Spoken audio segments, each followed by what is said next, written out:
11 August 2022 Mamang week the profit sharing to wagi video Museumsagi. I did a video to make a sub manana, see trust in Mr. See profit book to wagi video system Jabane. I reverse the condition the reverse strategy option die hedging option hedging hariba Nosigi strategy best strategy go. When a weekly trade to wooden sin over there and Naiba Dumba strategy Muksinaraga. Live trade tawraga aduga person trade tawrkanda magi record koina mayam share tawjabani koina option hedging pariga trade tawbaga aduga koina naked option the trade tawba se karamani hin better wagi haibisi su mayam na khangarba ba phamne koina agi fund manage tawninga ba natragana consistent roina yamba yamdaba thidana aina profit se loaning agadi option hedging se to option hedging se kari no khangbi one of the best koi option hedging gi strategy amaka leidi ko high strategy se sin koina mamang to gi bugumna kodi high strategy se koi last Friday de lower gan na si profit book to bani 2585 rupees se na si profit ko adu ko koi student amna si na si Zerodha se to loga last Friday na mete low bani adu expiry date is 11 August na hello bani magi profit na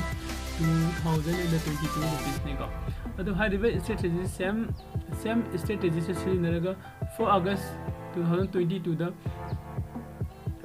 ko Nifty 50 da lot amma loga trade to matam da 2380 rupees se profit ogi ko adu ga to pam na bank Nifty gi July 20 ga at the expiry oi base sida ko na lot tara logsilaga jing matam da bagi profit 29,875 trade limiter koi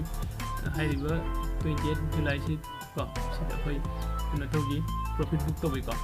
adu ga sigi mamang da mo 28 July sida koi same chap manana lot am khatang lawraga khuna sida profit to matam da 2947 se koi book to gi duga 21 July ko high river 21 July se koi bank Nifty da koi lot am da trade to matam da 2980 rupees se koi profit book to ko high river strategy sida khwaidagi basic and high gadi yam samna high kanda 2000 rupees per week earn to ngami ko lot amada hedging to ko adu kai high river hedging se kadino khangbiu high river hedging se khangna waida mokta koina advanced option plus hedging haina class am kai course am hedging class to jeri ko kana gum join to machine contact to biro 8800404848 se koi